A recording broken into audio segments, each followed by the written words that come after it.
दोस्तों, आम आदमी पार्टी के वरिष्ठ नेता मिस्टर डांडा पहुंचे करनाल में पत्रकारों से बातचीत करने। आपको बता दें, कल असंध हलके के गांव झिंडा के अंदर बिजली बोर्ड की टीमों द्वारा बिजली चोरी को लेकर छापेमारी की जाती है।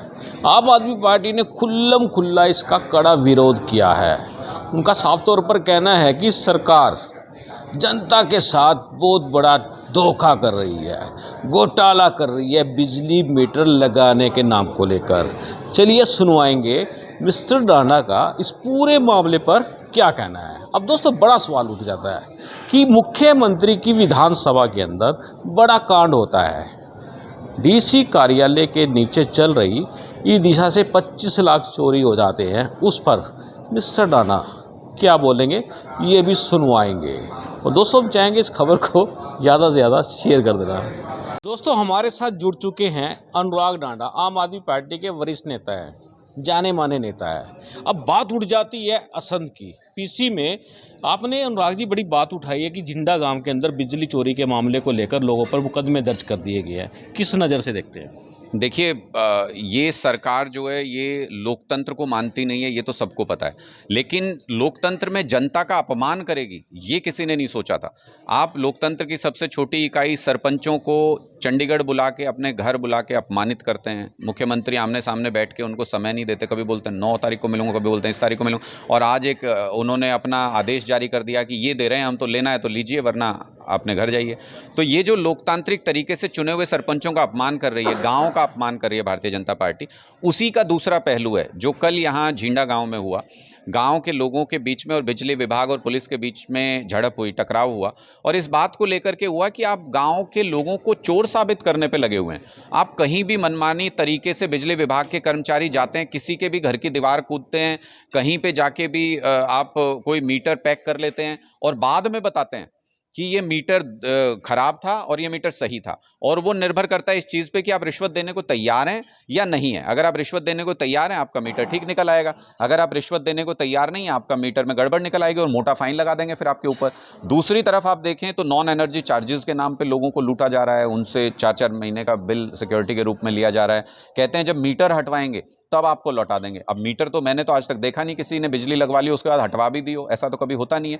तो इसका मतलब सरकार एक तरफा पैसे की लूट कर रही है। ये पैसा अपने पास रख लेंगे, उसको अपने तरीके से इस्तेमाल करेंगे। तीसरी बात, गांव की पंचायतों के ऊपर टैक्स लगा दिया कि भाई आपके जितने बिजली उपभोक्ता हैं 2% टैक्स आपको देना पड़ेगा। क्यों भाई? आप डायरेक्टली बिजली विभाग के उपभोक्ता हैं, या तो आप पंचायत को कहिए कि वही मैनेज करेंगे। फिर आपके बिजली कर्मचारी क्यों घुसते हैं गाँव के अंदर? अगर पंचायत को आप टैक्स ले रहे हैं पंचायत से, तो रिस्पॉन्सिबिलिटी भी दीजिए।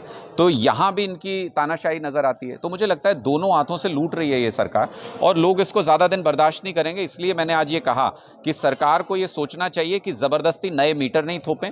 पुराने मीटर अगर सही लगे हुए हैं, चल रहे हैं, तो उनको इस्तेमाल करने देना चाहिए। आप ज़बरदस्ती लोगों के घरों में घुस के उनको चोर साबित करना बंद कीजिए। पड़ोस के दोनों राज्यों में एक जगह 200 यूनिट बिजली फ्री मिल रही है, एक जगह 300 यूनिट बिजली फ्री मिल रही है। और यहाँ आपने ऐसे हालात पैदा कर रखे हैं कि धमतान साहिब में 4-5 यूनिट बिजली के लिए एक व्यक्ति को आत्महत्या करनी पड़ी, इतना मजबूर कर दिया उसको सरकार ने। तो ये तानाशाही तो नहीं चलेगी और इस तरीके का रवैया भी नहीं चलेगा। सरकार को इसको दुरुस्त करना पड़ेगा। डांडा जी, आपने झिंडा की बात उठा दी। मुख्यमंत्री की विधानसभा में लघु सचिवालय है, वहाँ के ई दिशा केंद्र में 25 लाख की चोरी हो जाती है। आज 25 दिन हो गए हैं, चोर नहीं पकड़े गए। ये मामला संज्ञान में नहीं आया आपके? देखिए, बिल्कुल ये मामला भी मेरे संज्ञान में है। मैं तो लगातार ये कह रहा हूँ, आज भी मैंने ये बोला, हरियाणा लॉ एंड ऑर्डर के मामले में 36वें स्थान पे आता है मेरे मित्र। पूरे देश में 29 प्रदेश हैं और 7 केंद्र शासित प्रदेश हैं। 36 जगह हैं पूरे देश में, 36वें नंबर पे हम आते हैं। उसके अंदर ही ये सब आता है कि कहीं पे भी चोरी हो जाती है, किसी सरकारी दफ्तर में चोरी हो जाती है, सरकार खुद लूटने में व्यस्त है, तो दूसरे लुटेरों को क्यों रोकेगी? ये तो आपस में दोस्त होंगे, खुद ही कह दिया होगा निकाल ले जाओ, चोरी कर ले जाओ। तो मुझे लगता है कि ये लॉ एंड ऑर्डर की स्थिति में हम सबसे खराब हालत में हैं, बेरोजगारी में हम सबसे खराब हालत में हैं और तानाशाही में हम नंबर 1 हैं। आज के दिन में भ्रष्टाचार में हम नंबर 1 है हरियाणा के अंदर। ये जानती बूझती स्थिति है और ये सिर्फ करनाल में, इसको भिवानी में, रोहतक में ऐसे डिवाइड नहीं कर सकते। प्रदेश के जिस इलाके पे आप उंगली रखें वहां पे ऐसी घटना आपको बता सकता हूं। जिस भी इलाके पे उंगली रख दीजिए वहीं पे। आप यमुनानगर का मामला देखिए, अभी सारा पोल पट्टी खुल के सामने आएगी। वहाँ सरकार ने खुद ही सामान खरीद के पहुँचा ही नहीं जहाँ पहुँचना चाहिए था, गायब कर दिया, करोड़ों रुपए उसमें लूट लिए। आप करनाल के अंदर आप खुद ही कह रहे हैं सचिवालय में लूट कर मचा रखी है। पानीपत के अंदर 6 चपरासी के लिए इंटरव्यू होना था, हज़ारों हज़ार लोग वहाँ लाइन में लगे हुए थे। एमएड किए हुए लोग, इंजीनियरिंग किए हुए लोग चपरासी की नौकरी करने आए थे। बेरोजगारी की हालत देख लीजिए।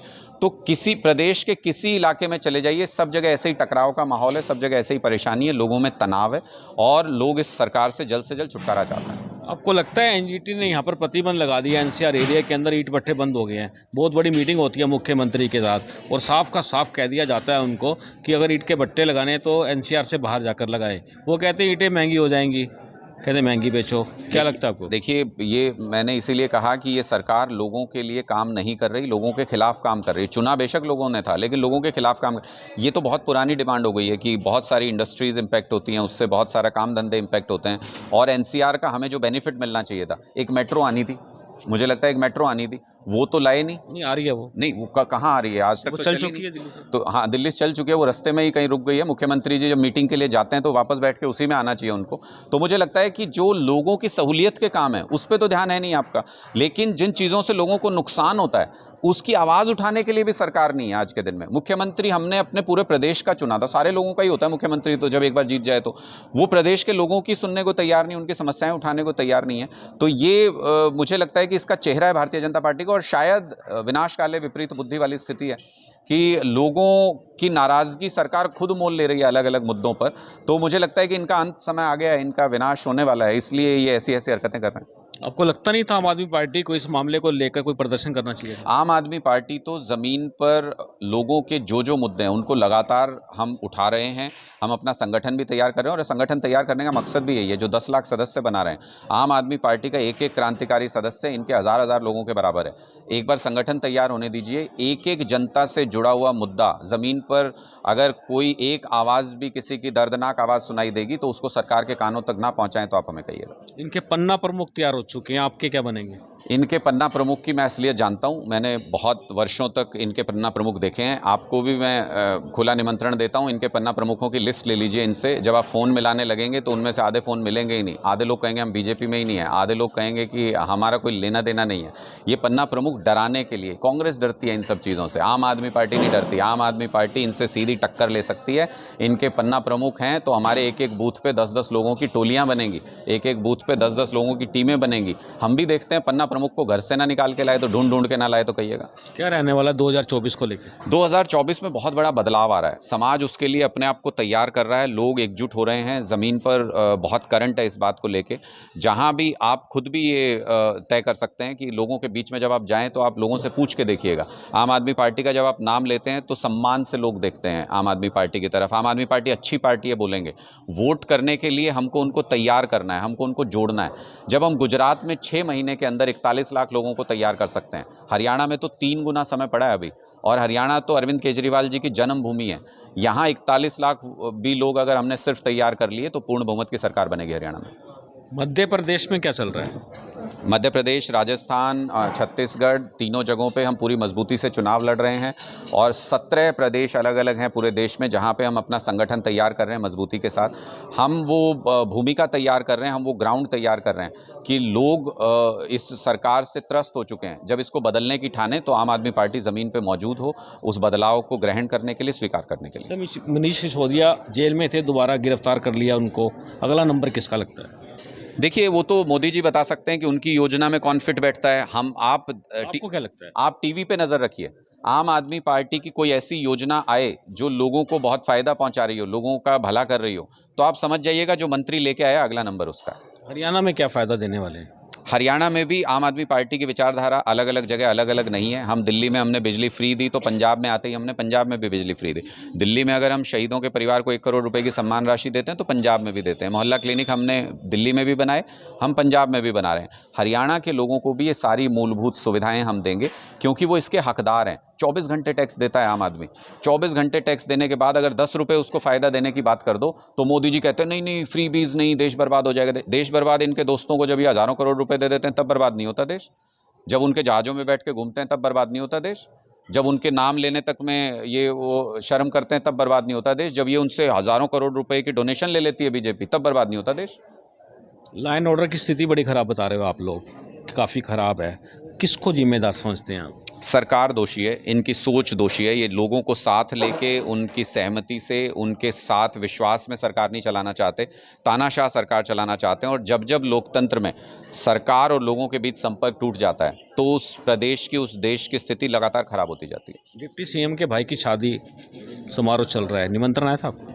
नहीं, देखिए शादी और निमंत्रण आना नहीं आना ये सब पर्सनल बातें हैं। हमारी आपस में ठीक ठाक बोलचाल है, तो उसके लिए मैं इस पे कमेंट नहीं करूंगा क्योंकि ये व्यक्तिगत मामले हैं। मैंने आपसे बात इसलिए किया क्योंकि नेताओं के संबंध आपस में बढ़िया होते हैं। नहीं, व्यक्तिगत मामले, मेरा किसी भी नेता से कोई मेरी ज़मीन का बंटवारा तो नहीं हो रहा है। मेरा कोई खून खराबे का लड़ाई तो नहीं है उनके साथ। वैचारिक लड़ाई है। हम मोदी जी का भी व्यक्तिगत तौर पे सम्मान करते हैं, लेकिन वैचारिक लड़ाई है। वो देश को जिस तरफ ले जा रहे हैं, देश को बर्बादी की तरफ ले जा रहे हैं, वो हमको स्वीकार नहीं है। अगर उसके लिए आपने तो महाभारत देखी होगी, पूरा सीरियल भी देखा होगा और पढ़ी भी हो शायद, उसमें भी ये था कि अगर आपको धर्म के लिए, अगर आपको अपनी सही बात के लिए अपने परिवार के खिलाफ भी खड़ा होना पड़े तो संकोच नहीं करना चाहिए। तो ये आपसे रिश्ते और ये बातचीत तो बहुत दूर की बात है। कोई आम आदमी पार्टी इस स्थिति में तो नहीं आ गई अपने ही खिलाफ खड़ा होना पड़ जाए? जैसे मनीष सिसोदिया अंदर चले गए हैं, उससे पहले एक मंत्री और चले गए हैं, अगला फिर नंबर लगने वाला है। मुझे ऐसी कोई स्थिति तो अब फिलहाल नज़र नहीं आती है।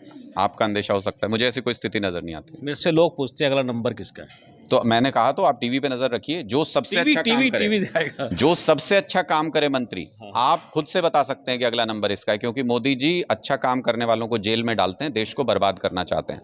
जो लुटेरे हैं, जो लूटते हैं, उन सबको जेल से बाहर रखेंगे, उनके साथ जहाज़ों में घूमेंगे। जो अच्छा काम करेगा उनको जेल में डालेंगे। लोग भी देख रहे हैं, सबके सामने।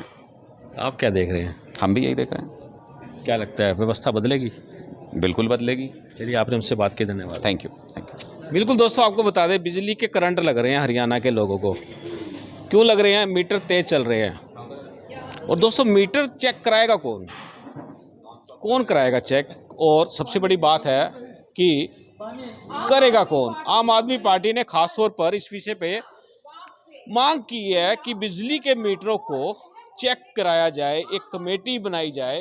बहुत इंटेलिजेंट लोग हैं, लोगों को बचाया जाए। चलिए दोस्तों, आपको ये बातचीत कैसी लगी आप जरूर कमेंट बॉक्स में लिखना और ज़्यादा से ज़्यादा शेयर कर देना। आप देख रहे हैं अब तक टाइम्स, मैं हूँ विकास होगीजा अपने साथी राकेश निषाद के साथ। नमस्कार, जय हिंद, जय भारत।